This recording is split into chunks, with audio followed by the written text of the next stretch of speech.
name is Angie Wierzbicki, A-N-G-I-E, Wierzbicki, W-I-E-R-Z-B-I-C-K-I. And before I introduce our speakers, I just want to say what a shame it is that so much time from the Fort Bend ISD board and our community has been spending so much time going towards this issue due to one board member driving a political and ideological agenda over the foundation of our school district. We're here to express opposition to some of the proposed changes in the EFB local policy of library materials. But we shouldn't have to do this. We should be focusing on providing a high-quality education. Our school board should be focusing on providing a high-quality education for our 80,000 students. And this hits home for me because my kids go to a school where only 40% of the students read at grade level. 50% are low income. These kids need help and assistance without having to deal with politics. With dismal test scores and a bond that's over budget, this distraction is getting in the way of teachers and administration focusing on educating our children to be literate, functioning global citizens. And guess what? Allowing our students to read a variety of books helps them to do this. Anyway, I am so excited to introduce some of our speakers here tonight. Our first speaker is another Fort Bend ISD resident, a parent of 2 Fort Bend ISD graduates, a 30-year resident of Sugar Land, and a lawyer. Please welcome Farah Ahmed.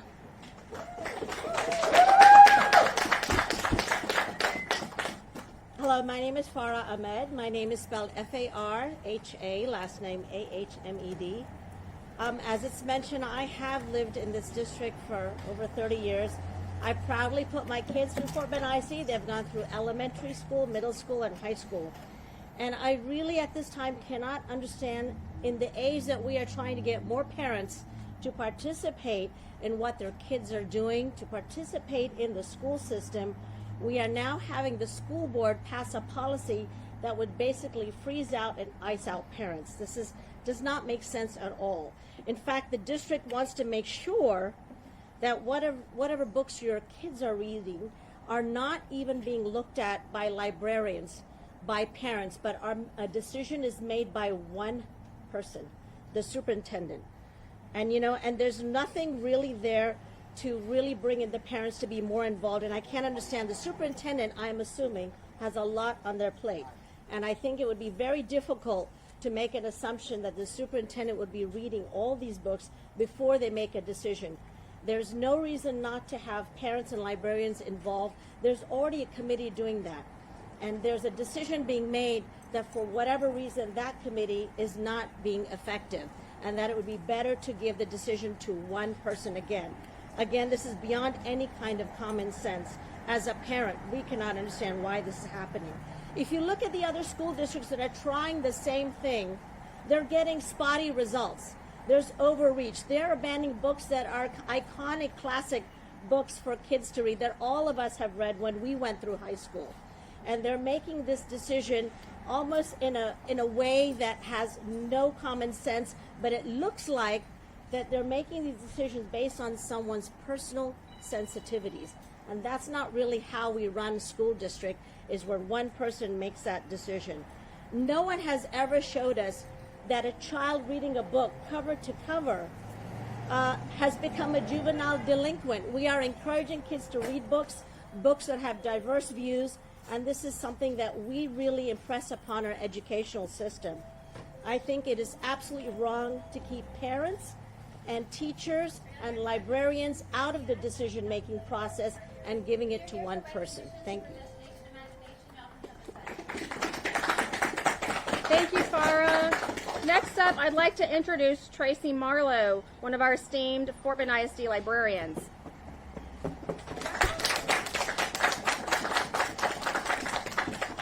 Hello, I am Tracy Marlowe, Tracimarlowe, and I'm a proud mother of 2, and I'm a librarian of 14 years, and I'm speaking out against these proposed changes to our EFB local policy. This policy violates HB 900 and the standards of the Texas Library and Archives Commission. HB 900 asserts that parents are the primary decision makers regarding their children's access to library materials, yet the proposed changes undermine this parental right by limiting their ability to choose what is in their child's best interest. FBISD students deserve access to a diverse array of challenging books with a variety of differing viewpoints. This proposed policy takes away that right and jeopardizes the quality of our students' education. TSLAC's mandatory collection standards clearly state that districts must use review committees when books are under reconsideration. This process ensures that books are comprehensively reviewed from multiple viewpoints. The proposed policy makes review committees optional. This conflicts with state standards and could expose districts to legal challenges and wasting valuable time and taxpayer money. Today we are here to urge the board to vote no on these proposed changes. Thank you. Thank you, Tracy. Next, I'd like to welcome a parent and children in the school district, children who have graduated, very active in her community, and an accomplished professional as well, Anna Lycadis.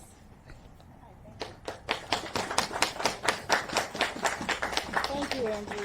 And my name is spelled A-N-N-A. Last name is L-Y-K-O-U-D-I-S-Zafiris. Z-A-F-I-R-I-S. But you did great. I was asked about what's going on here today, and I was actually shocked to learn that these issues are still plaguing our community. One Board of Trustee member, who we all know, tends to have very extremist views, even while he was running as a candidate. But unfortunately, instead of rising above the rancor, he has decided to try to switch our district into something that it is not. We live in a very diverse community. We live in a very highly educated community, and Fort Bend County and Fort Bend ISD is one of the top school districts in the country, in the state, and one of the largest in the state as well. Passing this type of agenda, which has the district's instructional materials policy, if it does pass, I learned that it's going to be the most restrictive library materials policy in the state of Texas. And as you just heard, it also violates the spirit of HB 900. Hundreds of age-appropriate books will be banned for children. Banned books means banned opportunities. Banned books means banned education, banned thinking, banned compassion, banned abilities to relate to others and be problem solvers. Our school district should be concerned that 1/3 of the graduates are graduating with remedial level reading capacities. We need to be focusing the spotlight on getting kids to read, especially in this age of media consumption. But instead, we're worrying about books like Romeo and Juliet and Oliver Twist and Gone with the Wind and even Dog Man, I heard. This is ridiculous. This is ridiculous. We need to encourage reading and a love of learning. Extremist ideologies have no place on our board, have no place in our school districts, and these challenges, even though this particular board member likes to submit challenges and not even read the books, this proposed policy will take away the power of a review committee of learned professionals and try to put that power in the hands of one, the superintendent. The superintendent's job description is not to read books and determine of whether or not they're appropriate. That is the job of learned professional librarians and teachers in the field. Our students are facing a very competitive global economy. Without these types of books that have been approved for years, they won't even be able to be competent test takers of an AP exam. What are we saying to them? Problem solving, critical thinking, caring for others, being able to read and write.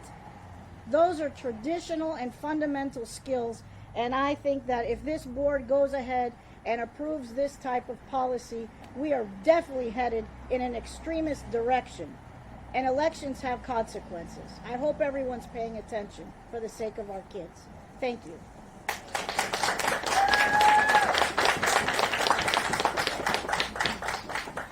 Thank you, Anna. Well, I'm so excited to introduce our next few speakers. Before I do, I just want to take a moment to recognize that everybody that's here tonight, that's speaking here at this press conference, that's going to be speaking in the boardroom, are people that are parents here, they're students here, they work for the district, they may be a spouse of someone who works for the district. This is an issue to us. We are the constituents for this board. In the spring of 2024, earlier this year, people were flown in from North Carolina to push this policy. People were here from all over the Houston area that don't have a stake in Fort Bend ISD. We do. We are the ones that the Board of Trustees should be listening to, especially our next few speakers, the future of Fort Bend and the world, I imagine. Nora Zafari from Elkins High School.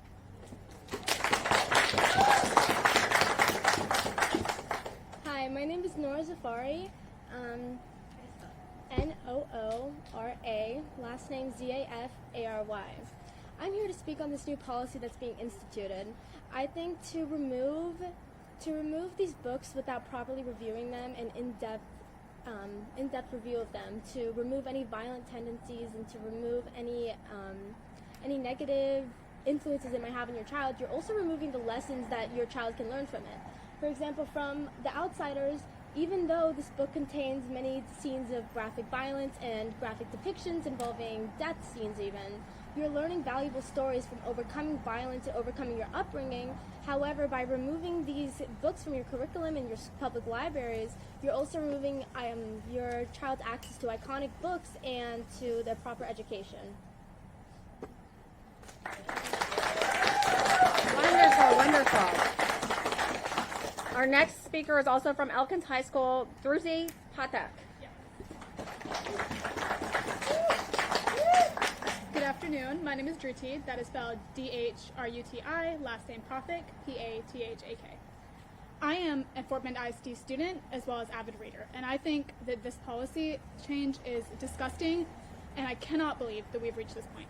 A little bit of background about me. I grew up in Saudi Arabia for 4 years of my life. I have seen firsthand the impacts of censorship, and I cannot believe that an independent American public school has reached this point. I've loved reading ever since I was a kid.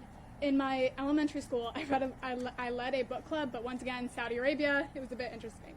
In middle school, I was the captain of my matchbook team for 2 years, and we won first and second place, respectively. Reading has always been one of my passions. It helps me learn more about the world, and it makes me a better person. I cannot believe that certain trustees on this board want to take this right away from us and limit our school libraries, which for most of us are the primary place that we get our books. This policy is appalling to me, and I really hope that our trustees vote no. Thank you. Up next is Aryan Sitapali from Elkins as well. From Travis. Oh, I'm so sorry, Travis.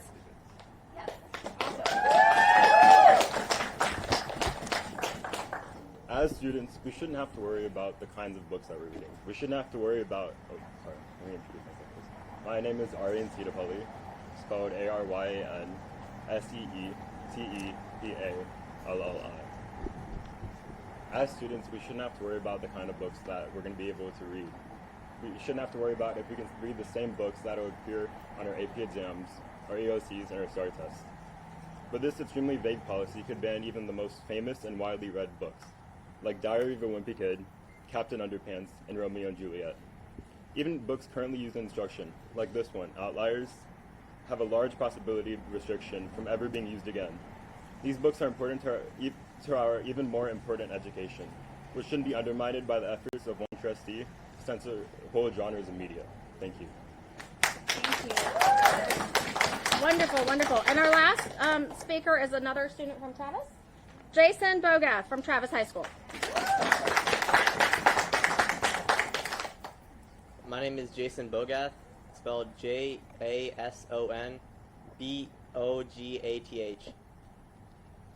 censorship as a policy and as a practice should not be tolerated, especially not in our schools across the district. One man and one even body should not ever have the power to decide what entire districts of students and young kids should be reading in multiple schools generally.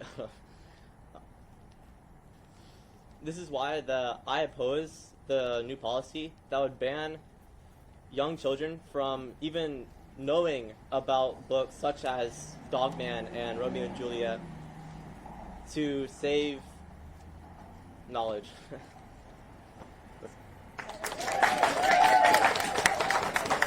That's great.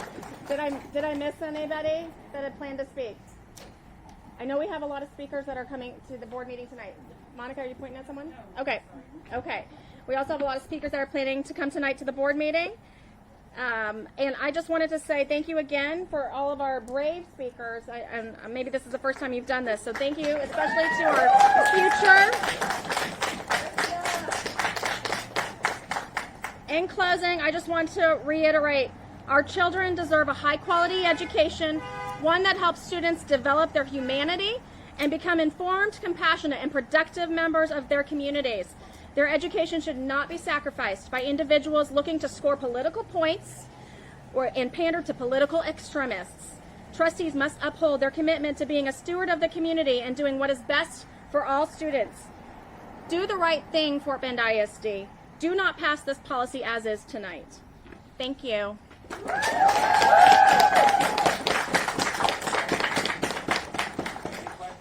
so what's going to happen, I guess, worst case scenario, if they decide to move forward with this, what do you guys plan to do?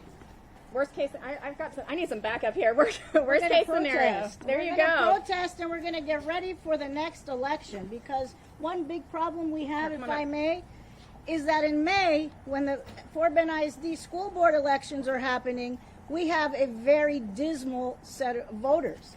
Voters are not engaged. They typically engage in November. So this is what happens. This particular school board member, who is the extremist pushing these book bans, only won by 500 votes. We have 80,000 students in our district. This is dismal. So we have to activate and know that our vote has consequences.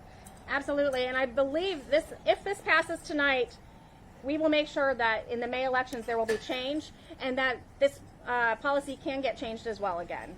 And we will let the state legislators know Fort Bend ISD is not following the spirit of HB 900 as set out.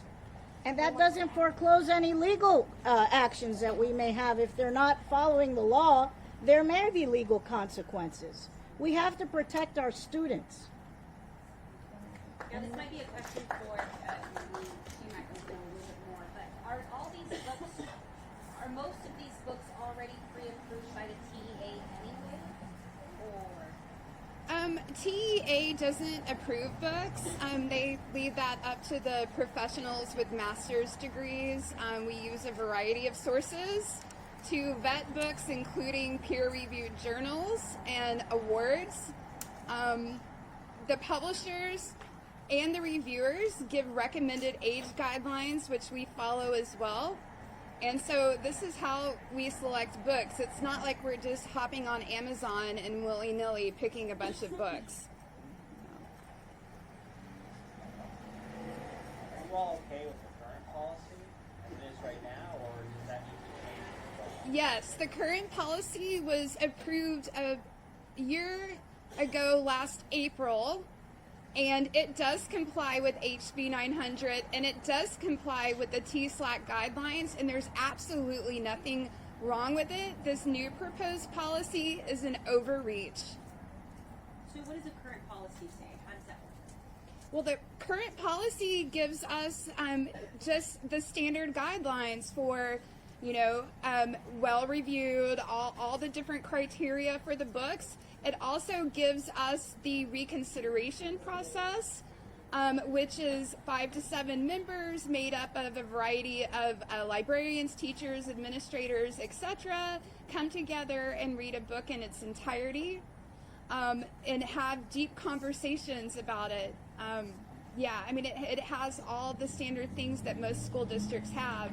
You know, our fear is if this policy gets passed, number one, it's going to give us the dubious honor of having the most egregious policy in Texas, but it also makes me worried that other districts might follow suit as well. And currently, if a parent isn't happy with the book or is concerned about a book, they can bring it up to the board, right? Well, first of all, if a parent has a concern, which so far we haven't had parents concerned about a book that their child was reading, I've not seen that yet. I just want to state that. The first thing we would want them to do is talk to the librarian and talk to the principal. This is the procedure that we had, so that we can talk about what their concerns are and listen to them, and also come up with alternate titles for them, because we should not allow one parent to decide for all the parents what their children can read. If then they are not satisfied, then they would take it to submit a challenge form, right? And then that's when the reconsideration committee would be put together and convened. What this proposed policy is stating is that can be skipped. It's up to the discretion of the superintendent whether or not that happens. And if I may add one thing, because as a parent, every year we get a notification if we would like to be alerted as to what books our children are checking out of the library. And so it's a parent's choice if they want that information. And so that is available. So the thought about, our kids are checking out horrible books and we don't know anything about it, that's not true. Parents have the freedom to engage in their children's education, to know what books are being checked out. And again, like it was said, that if there is a concern, there's an open door policy to address that. Yes, I just spoke with my freshmen this morning at library orientation, and I tell them the same thing that I say every year. We have a wide range of maturity levels and books with content in this library. You understand your parents' expectations. You understand this better than anyone. And to have those conversations with your parent and choose a book that is just right for you and just right for your family. And I trust my students to do that.